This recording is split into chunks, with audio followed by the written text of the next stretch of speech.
ओम शांति 2 जुलाई 2025 प्रातः मुरली शिव भगवान कर मधुर महावाक्य। शिव बाबा कहते मिठे बच्चे तुम्हें माने डबल अहिंसक आत्मिक सेना अट।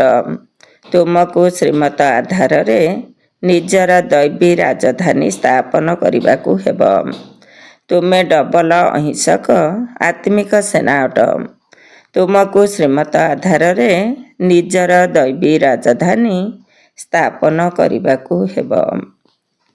प्रश्न तुम्हें आत्मिक सेवाधारी पिला माने समस्त को केउ कथार चेतावनी देउछ। तुम्हें आत्मिक सेवाधारी पिला माने समस्त को केउ कथार चेतावनी दउछ। उत्तर तुम्हें समस्त को चेतावनी देउछ जे यह सही महाभारत लड़ईर समय। एबे यही पुराणा दुनिया विनाश हेबाकु जाउछि। बाबा नुआ दुनियार स्थापना करुछन्ति। विनाश परे पुणी जय जयकार हेब। तुम मानको परस्पर मिसी विचार करिबा दरकार जे विनाश पूर्वरु समस्तंकु बाबांकर परिचय किपरि मिलिब। गीत तूने रात गबाई सोके दिन गबाए खाके। ओम शांति। बाबा बुझाउछन्ति भगवान सर्वोच्च अटन्ति। तांकु सर्वोच्च मुख्य कमांडर आदि भी कहिपारिब। काहीकिना तुमे समस्ते सेना अटना। तुमर मुख्य कमांडर किए एक कथा मध्य जानिछ जे दुई प्रकारर सेना अछन्ति।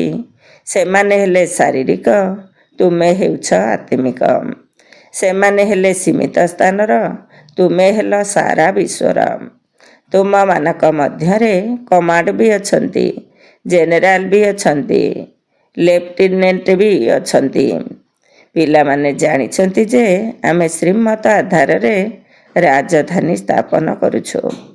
एठारे लड़ई आदिर तो कौनसी कथा नहीं।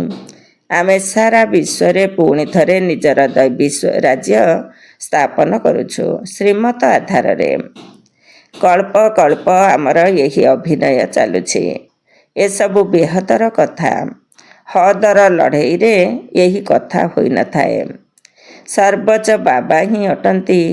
तांकु जादूकर, रत्नाकर, ज्ञानर सागर मध्य कुहती। बाबांकर महिमा अपरम अपार है। तुमको बुद्धि द्वारा केवल बाबा को मने पकाइबाकु हेब। किंतु माया भुलाई देउछि। तुमे आत्मिक सेना डबल अहिंसक अट, रुहानी सेना। तुमर ख्याल रहुछि जे आमे निजर राज्य किपरि स्थापन करिबो। ड्रामा निश्चित कराइब। पुरुषार्थ तो करिबाकु पड़िथाए ना। जे माने भल भल संतान अटंती से माने परस्पर मध्यरे राय बाहर करिबा दरकार। माया सहित तुमर युद्ध तो अंतिम समय पर्यंत लगी रहिब। एक कथा मध्य जानुछ जे महाभारत लड़ई हेब ही हेब। नचेत पुराणा दुनियार विनाश किपरि हेब। बाबा आमको श्रीमत देउछन्ति। आम मानको पुणी थरे निज राज्य भाग्य स्थापन करबाकु हेब। यही पुराणा दुनियार विनाश होई पुणी भारत रे जय जयकार हेब। जहा पाई तुमे निमित्त होइछ, तेणु परस्पर मध्यरे एकाठी हेबा दरकार। आमे किपरि किपरि सेवा करिबा। समस्तंकु बाबांकर संदेश सुनाइबा जे एबे यही पुराणा दुनियार विनाश हेब। बाबा नुआ दुनियार स्थापना करुछन्ति। लौकिक पिता मध्य नुआ घर तैयारी कले पिला माने खुशी होइथांती। ताहा सीमित कथा, किंतु यह तो पूरा विश्वर कथा। नुआ दुनिया को सत्य जुग, पुराणा दुनिया को कली जुग कहा जाए। वर्तमान पुराणा दुनिया, तेणु एक कथा जानिबा दरकार जे बाबा केबे एवं किपरि आसी नुआ दुनिया स्थापन करुछन्ति। किंतु तुम मानक भितरे मध्य पुरुषार्थर क्रम अनुसारे बाबा को जानिछन्ति। सबुठारु श्रेष्ठ तो बाबा ही अटंती। बाकी नंबर अनुसारे महारथी घोड़ा सवार पदातिक अछन्ति। କମାଣ୍ଡର କ୍ୟାପ୍ଟେନ୍ ଏହା ତ କେବଳ ଉଦାହରଣ ଦେଇ ବୁଝାଯାଉଛି। ତେଣୁ ପିଲାମାନେ ପରସ୍ପର ସହିତ ମିଶି ରାୟ ବାହାର କରିବା ଦରକାର ଯେ ସମସ୍ତଙ୍କୁ ବାବାଙ୍କର ପରିଚୟ କିପରି ଦେବା। ଏହା ରୁହାନୀ ସେବା ଅଟେ।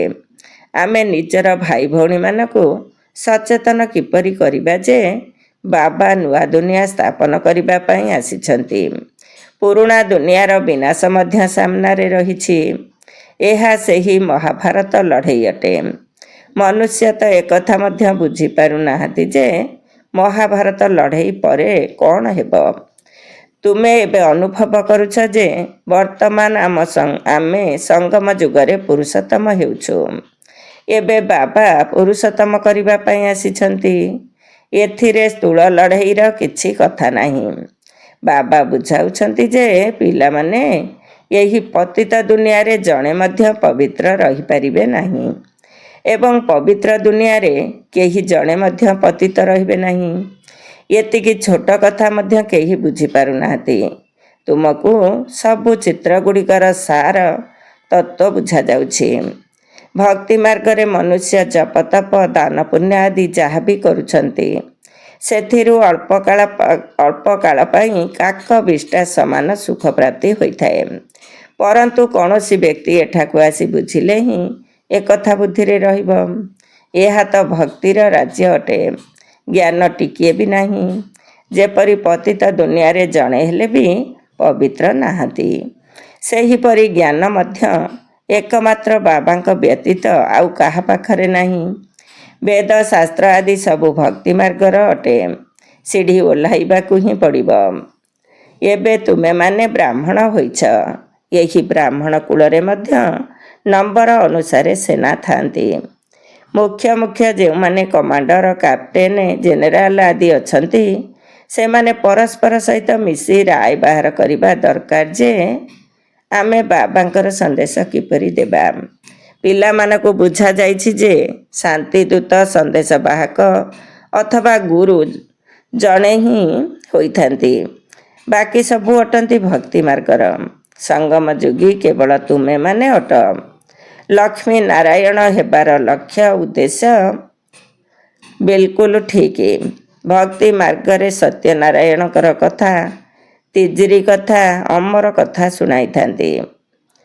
ଏବେ ବାବା ତୁମକୁ ପ୍ରକୃତ ସତ୍ୟନାରାୟଣଙ୍କର କଥା ଶୁଣାଉଛନ୍ତି।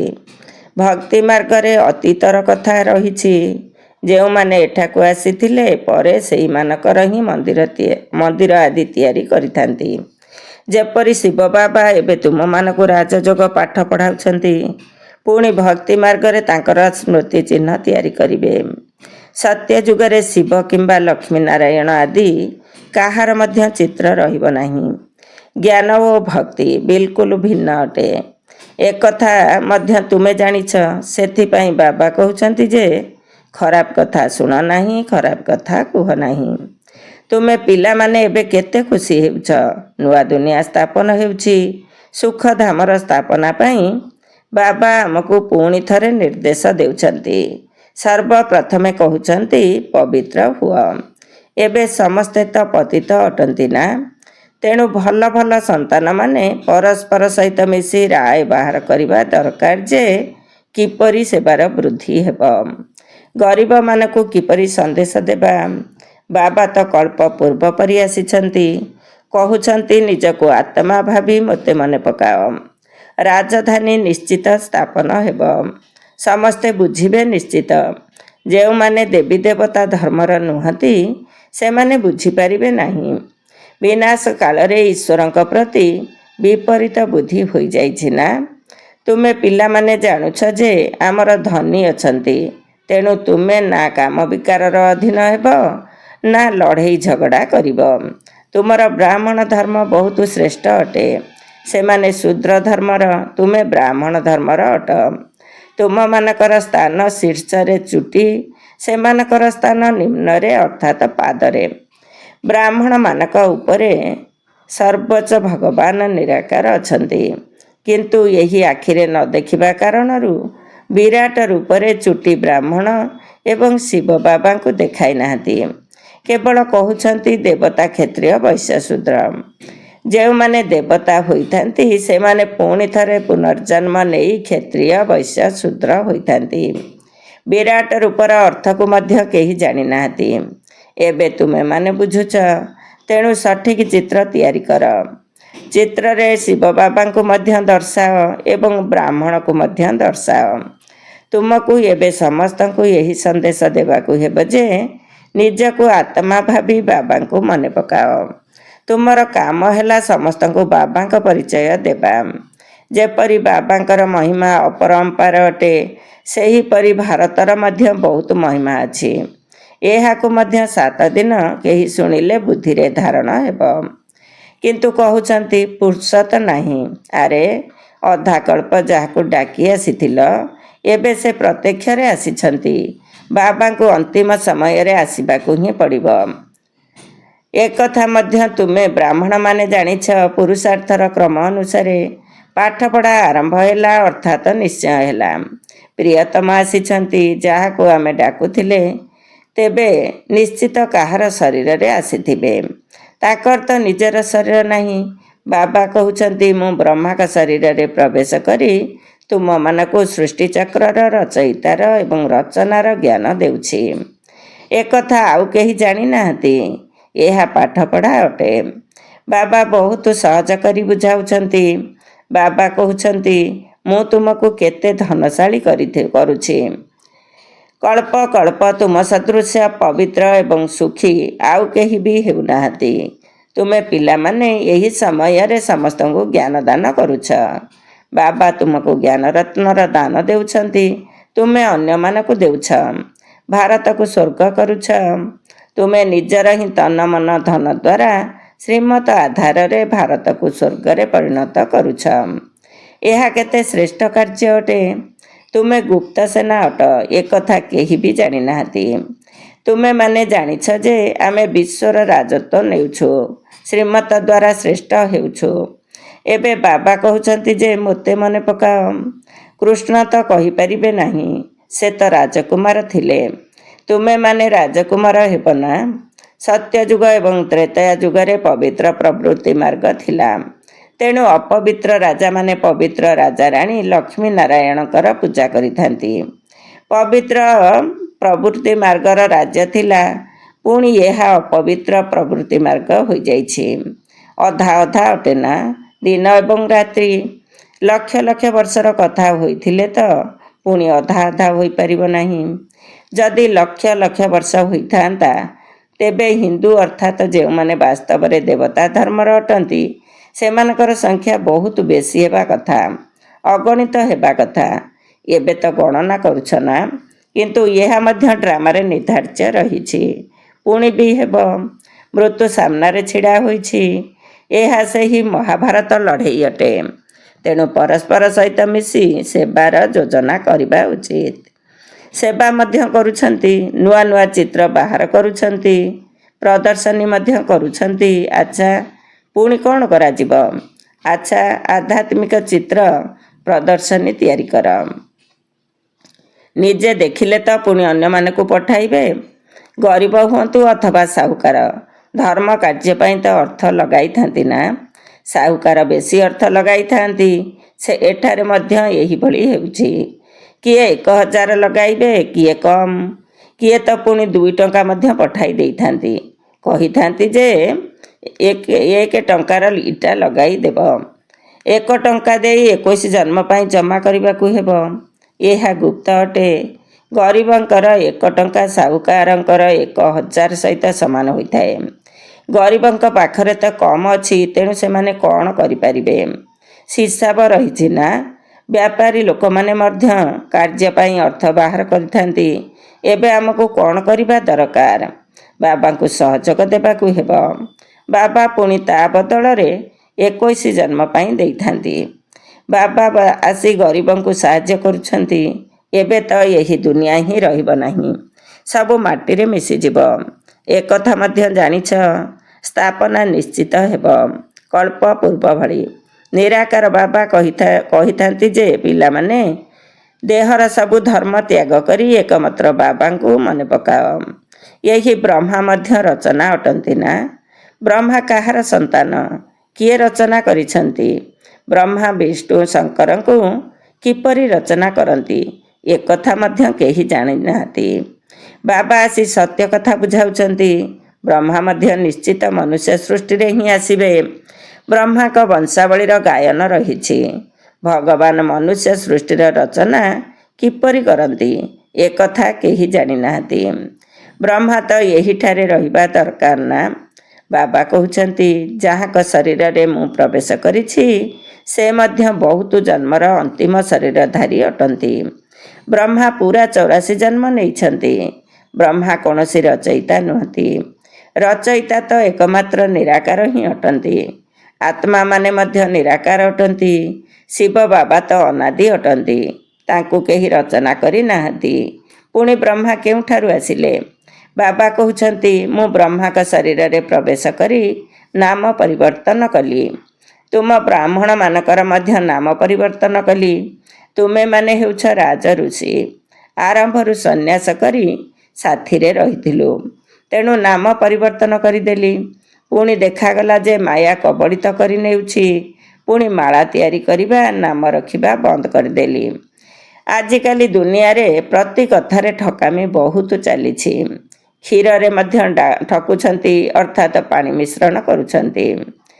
ଶୁଦ୍ଧ ସାମଗ୍ରୀ ତ ମିଳୁନାହିଁ। ଭଗବାନଙ୍କୁ ମଧ୍ୟ ଠକୁଛନ୍ତି। ନିଜକୁ ମଧ୍ୟ ଭଗବାନ କହିଦେଉଛନ୍ତି। ଏବେ ତୁମେ ପିଲାମାନେ ଜାଣୁଛ ଯେ ଆତ୍ମା କ'ଣ, ପରମାତ୍ମା କ'ଣ। ତୁମମାନଙ୍କ ଭିତରେ ମଧ୍ୟ ପୁରୁଷାର୍ଥର କ୍ରମ ଅନୁସାରେ ଅଛନ୍ତି। ବାବା ଜାଣିଛନ୍ତି ଯେ କିଏ କିପରି ପଢ଼ୁଛନ୍ତି ଏବଂ ଅନ୍ୟକୁ ପଢ଼ାଉଛନ୍ତି। ସେମାନେ କେଉଁ ପଦ ପାଇବେ। ନିଶ୍ଚୟ ଅଛି ଯେ ଆମେ ବାବାଙ୍କ ଦ୍ୱାରା ବିଶ୍ୱର ମୁକୁଟଧାରୀ ରାଜକୁମାର ହେଉଛୁ।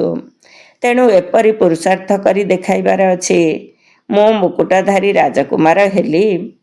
84 ଜନ୍ମର ଚକ୍ର ଲଗାଇ ଏବେ ପୁଣି ଥରେ ସେହିଭଳି ହେଉଛି। ଏହା ନର୍କ ଅଟେ, ଏଥିରେ କିଛି ବି ନାହିଁ। ପୁଣି ବାବା ଆସି ଭଣ୍ଡାର ଭରପୁର କରି କାଳକଣ୍ଟକ ଦୂର କରି ଦେଉଛନ୍ତି। ତୁମେ ସମସ୍ତଙ୍କୁ ପଚାର ଯେ ଏଠାକୁ ଭଣ୍ଡାର ଭରପୁର କରିବା ପାଇଁ ଆସିଛ ନା? ଅମରପୁରୀକୁ କାଳ ଆସିପାରିବ ନାହିଁ। ବାବା ହିଁ ଆସୁଛନ୍ତି ଭଣ୍ଡାର ଭରପୁର କରି କାଳକଣ୍ଟକ ଦୂର କରିବା ପାଇଁ। ତାହା ଅମର ଲୋକ, ଏହା ହେଲା ମୃତ୍ୟୁ ଲୋକ। ଏଭଳି ମିଠା ମିଠା କଥା ଶୁଣ ଏବଂ ଶୁଣାଅ, ଫାଲତୁ କଥା ଶୁଣ ନାହିଁ। ଓମ୍ ଶାନ୍ତି। ଆଚ୍ଛା, ମିଠା ମିଠା ଶିଖିଲଧେ ସନ୍ତାନମାନଙ୍କ ପ୍ରତି ମାତା ପିତା ବାପଦାଦାଙ୍କର ମଧୁର ସ୍ନେହ ସମ୍ପନ୍ନ ଶୁଭେଚ୍ଛା ଏବଂ ସୁପ୍ରଭାତ। ଆତ୍ମିକ ପିତାଙ୍କର ଆତ୍ମିକ ସନ୍ତାନମାନଙ୍କୁ ନମସ୍ତେ। ଆମ ଆତ୍ମିକ ସନ୍ତାନମାନଙ୍କର ଆତ୍ମିକ ମାତା ପିତା ବାପଦାଦାଙ୍କୁ ନମସ୍ତେ, ନମସ୍ତେ ଏବଂ ସୁପ୍ରଭାତ। ଧାରଣା ପାଇଁ ମୁଖ୍ୟ ସାର 1 ନମ୍ବର। ବାବା ବିଶ୍ୱର ମାଲିକ ହେବାର ପାଠ ପଢ଼ାଇବା ପାଇଁ ଆସିଛନ୍ତି। ସେଥିପାଇଁ କେବେ ହେଲେ ଏଭଳି କୁହ ନାହିଁ ଯେ ମୋତେ ଫୁର୍ସତ ନାହିଁ। ଶ୍ରୀମତ ଅନୁସାରେ ନିଜର ତନ ମନ ଧନ ଆଧାରରେ ଭାରତକୁ ସ୍ୱର୍ଗରେ ପରିଣତ କରିବାର ସେବା କରିବାକୁ ହେବ। 2 ନମ୍ବର। ପରସ୍ପର ମଧ୍ୟରେ ବହୁତ ମଧୁର ଜ୍ଞାନର କଥା ଶୁଣିବାକୁ ହେବ ଏବଂ ଶୁଣାଇବାକୁ ହେବ। ବାବାଙ୍କର ଏହି ଉପଦେଶ ସର୍ବଦା ମନେ ରଖ। ଖରାପ କଥା ଶୁଣ ନାହିଁ, ଖରାପ କଥା କୁହ ନାହିଁ। ଆଜିର ବରଦାନ। ସମସ୍ତ ବିନାଶୀ କାମନା ଉପରେ ବିଜୟ ପ୍ରାପ୍ତ କରୁଥିବା କାମ ଜିତ୍ ଜଗତ ଜିତ୍ ହୁଅ। ସମସ୍ତ ବିନାଶୀ କାମନା ଉପରେ ବିଜୟ ପ୍ରାପ୍ତ କରୁଥିବା କାମ ଜିତ୍ ଜଗତ ଜିତ୍ ହୁଅ। ଡିଟେଲ୍ସ।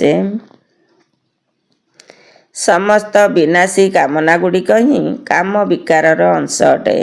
କାମନା ମଧ୍ୟ ଗୋଟିଏ ହେଲା ବସ୍ତୁ ଗୁଡ଼ିକୁ ପ୍ରାପ୍ତ କରିବାରେ ଇଚ୍ଛା। ଦ୍ୱିତୀୟଟି ହେଲା ବ୍ୟକ୍ତିମାନଙ୍କ ଦ୍ୱାରା ବିନାଶୀ ପ୍ରାପ୍ତି ଗୁଡ଼ିକରେ ଇଚ୍ଛା। ତୃତୀୟଟି ହେଲା ସମ୍ବନ୍ଧ ରଖିବାରେ ଇଚ୍ଛା। ଚତୁର୍ଥଟି ହେଲା ସେବା ଭାବନା ମଧ୍ୟରେ ବିନାଶୀ କାମନାର ଇଚ୍ଛା। କୌଣସି ବସ୍ତୁ ବା ବ୍ୟକ୍ତି ପ୍ରତି ବିଶେଷ ଆକର୍ଷିତ ହେବା ଇଚ୍ଛା ନାହିଁ ଯେ କିନ୍ତୁ ଏହା ଭଲ ଲାଗୁଛି। ଏହା ମଧ୍ୟ କାମ ବିକାରର ଅଂଶ ଅଟେ। ଯେତେବେଳେ ଏହିଭଳି ଇଚ୍ଛା ଗୁଡ଼ିକର ସୂକ୍ଷ୍ମ ଅଂଶ ମଧ୍ୟ ସମାପ୍ତ ହୋଇଯିବ, ସେତେବେଳେ କୁହାଯିବ କାମ ଜିତ୍ ଜଗତ ଜିତ୍। ଆଜିର ସ୍ଲୋଗାନ, ଆନ୍ତରିକ ହୃଦବୋଧ ଦ୍ୱାରା ଦିଲାରାମ ବାବାଙ୍କର ଆଶୀର୍ବାଦ ପ୍ରାପ୍ତ କରିବାର ଅଧିକାରୀ ହୁଅ।